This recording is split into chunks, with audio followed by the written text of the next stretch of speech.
தமிழ்நாட்டு மக்களுக்கு அனைவருக்கும் வணக்கம். கூட்ட நெரிசலில் சிக்கி 41 உயிர் போயிருக்கு. இறந்து போன குடும்பத்தாருக்கு ஆழ்ந்த இரங்கலையும் வருத்தத்தையும் பதிவு செஞ்சுக்கிறேன். அவரோட ஆன்மா சாந்தி அடைய இறைவனை பிரார்த்திக்கிறேன்.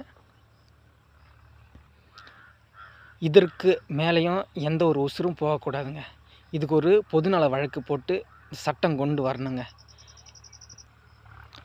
வெளிநாடுகளில் இந்த மாதிரி நடு ரோட்டில் எந்த கூட்டமும் போடுறது கிடையாதுங்க, எந்த மாநாடகமும் போடுறது கிடையாதுங்க. நம்ம இந்தியாவில் தான் இந்த மாதிரி கலாச்சாரம் இருக்குது. மக்களுக்கு பாதிப்பு ஏற்படுத்துகின்ற இந்த கூட்டத்துக்கு அனுமதி கொடுக்கக்கூடாதுன்னு ஒரு சட்டம் கொண்டு வரணுங்க. தாவேக்கா பிரச்சாரத்தில் கூட்ட நெரிசல் சிக்கி 43 உசுறு போயிருக்கு. எல்லோரும் 41 பேர்னு பதிவு பண்ணுறாங்க, நான் 43ன்னு சொல்கிறேன். ஏன்னா 2 கர்ப்பிணி பெண்கள், நிறைமாத கர்ப்பிணி பெண்கள், அந்த வயிற்றுக்குள்ளே 2 உசுறு இருக்குது. அதை சேர்த்து தான் 43 உசுருன்னு சொல்கிறேன். இந்த உசுறு போனதுக்கு யார் காரணம்னு தமிழகமே பேசிகிட்டு இருக்கும்பொழுது என்னோட பார்வையில் ஒட்டுமொத்த சமூகமும் தான் குற்றம்னு சொல்லுவேன். ஏன்னா அரசாங்கமும் தான், இந்த சட்டமும் தான், இந்த மக்களும் தான், அந்த கட்சி கூட்டத்தை ஏற்பாடு செய்த அந்த தமிழக வெற்றிக்கழகமும் தான், விஜயம்தான் அதுக்கு காரணம். யாரோ ஒருவர் மட்டும் காரணம் சொல்ல முடியாது. குறிப்பிட்ட நேரத்துக்கு நீ வந்திருந்தால் அந்த உசுறு போயிருக்காது, 100% போயிருக்காது. 12:45 அறிவிச்சிட்டு 7 மணிக்கு நீங்கள் வந்திருக்கீங்க. இதுக்கு முக்கிய காரணம் அதுதான். சரிங்களா? ஷூட்டிங் ஸ்பாட்டுக்கு சீக்கிரமாக போகிற நீங்கள் ஏன் இங்கே சீக்கிரமாக வரலை? ஏன்னா அங்கே பணம் கிடைக்கிது, இங்கே அது இல்லை. என் நெஞ்சில் குடியிருக்கும் அப்படின்னு வாய்க்கிழியே பேசுகிறீங்களே. உன் ரசிகன் தானே, உன் தொண்டன் தானே, மனிதன்யா. உன்னை பார்க்க வந்து இத்தனை பேர் செத்துட்டாங்களே, ஒரு உணர்ச்சி இல்லை, குற்ற உணர்ச்சி இல்லை, ஒரு வருத்தம் தெரிவிக்கலை, ஒரு கண்ணீர் அஞ்சலி சொல்லலை. பழி தூக்கி யார் மேலே? அரசாங்கத்து மேலே பழி தூக்கி போடுறீங்க. இது என்ன நியாயம்? மனசாட்சி உறுத்தலையா உனக்கு? நீ படத்தில் திரையில் வேணால் ஹீரோவாக இருக்கலாம், நிஜ வாழ்க்கையில் நீ ஜீரோங்க. கண்டிப்பாக சொல்கிறேன். என்ன ஒரு மனநிலைங்க.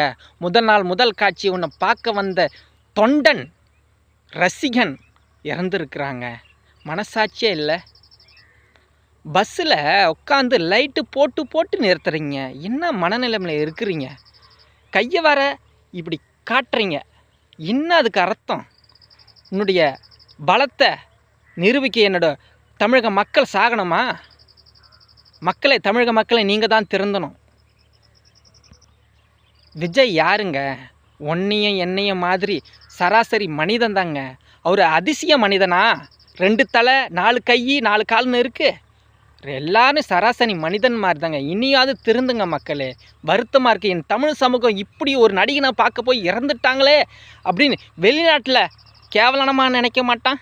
கொஞ்சம் யோசித்து பாருங்கள். இனி ஒரு சம்பவம் இது மாதிரி நடக்கக்கூடாது. ஒரு அரசியல் சட்டம் கொண்டு வரணும், ஒரு பொதுநல வழக்கு போடணும். அதுக்காக தான் இந்த வீடியோ பேசிகிட்டு இருக்கேன். தயவு செஞ்சு ஒரு வழக்கு போட்டு பொதுநல வழக்கு கொண்டு வந்து சட்டம் திருத்த கொண்டு வரணும். சட்டம் மக்களுக்கு பாதுகாப்பு ஏற்படுத்தணுங்க. அதனால் ஒரு பொதுநல வழக்கு போட்டு கண்டிப்பாக இதை நிறுத்தணுங்க.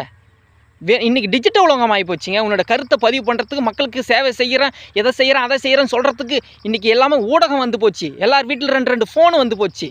டிஜிட்டல் உலகம். அந்த காலத்தில் வேணுன்னா உன்னோட கூட்டத்தை கூட்டி மக்களுக்கு சொல்ல வேண்டிய விஷயத்தில் சொல்லலாம். ஆனால் இந்த காலத்தில் அப்படி ஒன்று தேவையே கிடையாது. அதனால தான் சொல்லிகிட்டு இருக்கேன். மாற்றணும், சட்டத்தை மாற்றணும், ஒரு பொதுநல வழக்கு பண்ணணும். இனிமேல் ஒரு காலம் தமிழ்நாட்டில், இந்தியாவிலே இந்த மாதிரி கூட்டம் போடக்கூடாதுங்க. கூட்டம் போடணும்னு நினைக்கிறியா? ஒரு தனி மைதானம் போட்டு அதில் நடத்துங்க. நடு ரோட்டில் நடத்தாதீங்க. மக்களுக்கு பாதிப்பு ஏற்படுத்துங்க. எந்த வகையிலும் உங்களுக்கு அனுமதி கிடையாதுன்னு ஒரு மாற்றத்தை ஏற்படுத்துங்க. மக்களை மாற வேண்டியது நாம தான். சட்டமும் தான் மாற்றணும். அதுக்கு ஒரு நல்ல தீர்வு காணணும். அதுக்கு தான் உங்கள் மக்கள்கிட்ட ஒரு கருத்தை கேட்குறேன். நன்றி, வணக்கம்.